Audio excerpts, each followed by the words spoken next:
বনের ভিতরে এক মিষ্টি টুনি থাকতো। মিষ্টি টুনি যদি দেখতো কারো বিপদ হইতে, তাহলে মিষ্টি টুনি এগিয়ে যেত। শিয়াল ভাই, তুমি ওদিকে কোথায় যাচ্ছ? ওদিকে তো একটি ভয়ানক বাঘ থাকে।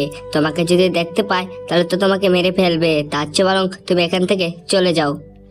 টুনি, আমি ওদিকে যাবই, তুমি আমাকে আটকাতে পারবে না। ওই ভয়ানক বাঘ আমাকে কিচ্ছু করতে পারবে না। শোনো শিয়াল ভাই, যখন বিপদে পড়বে তখন তুমি বুঝতে পারবে আমি খারাপ বলেছি না ভালো বলেছি। মিষ্টি টুনির কথা শিয়াল কোনোটাই কানে নিল না।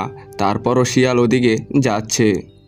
অন্যদিকে ক্ষিধার্ত বাঘ শিকারের খোঁজে অপেক্ষায় রইল। একটিও শিকার সকাল থেকে করতে পারে নাই। আরে এই সকাল থেকে বসে আছি, একটা শিকারও করতে পারি নাই।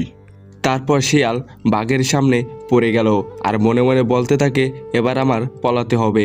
আরে এ তো দেখছি সামনে বাঘ। টুনি তো আমাকে সত্য কথাই বলেছে। টুনির কথা যদি শুনতাম এখন আর বাঘের সামনে পড়ে যেতাম না।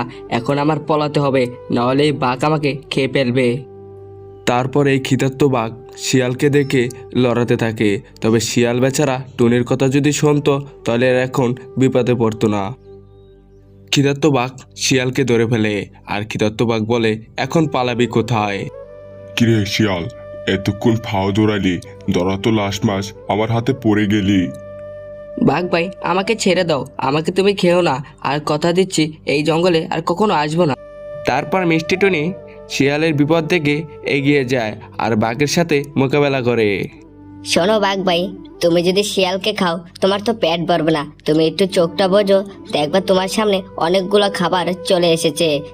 বাঘকে বোকা বানিয়ে মিষ্টি টুনি শিয়ালকে নিয়ে পালিয়ে যায়। টুনে, তুই মোটো কাজটি ঠিক করিস নি। তোকে যদি পরবর্তীতে পাই তোকে আমি শিকার বানাবো।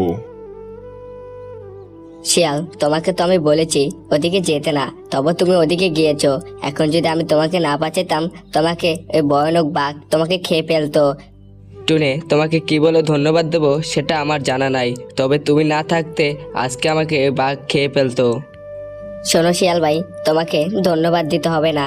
তোমাকে যে উপকার করতে পারছি এটাই আমার নিজের কাছে অনেক গর্বিত মনে হচ্ছে। তারপর শিয়াল তার নিজের ভুল বুঝতে পারে। বনের রাজা সিংহ ছিল, তবে বনের ভিতরে কিছুদিন সিংহ ছিল না। তবে সিংহ ফিরে আসার পর টুনি সব ঘটনা সিংহকে খুলে বলে। সিংহ মহারাজ, আমাদের বনের ভেতরে একটি ভয়ানক বাঘ ঢুকেছে। আমাদেরকে দেখলেই খালি শিকার করতে চায়। আরে কি বলিস টুনি, এই ভয়ানক বাঘটি কোথা থেকে এসেছে? খারা, এখনই যাচ্ছি আমি দেখতে।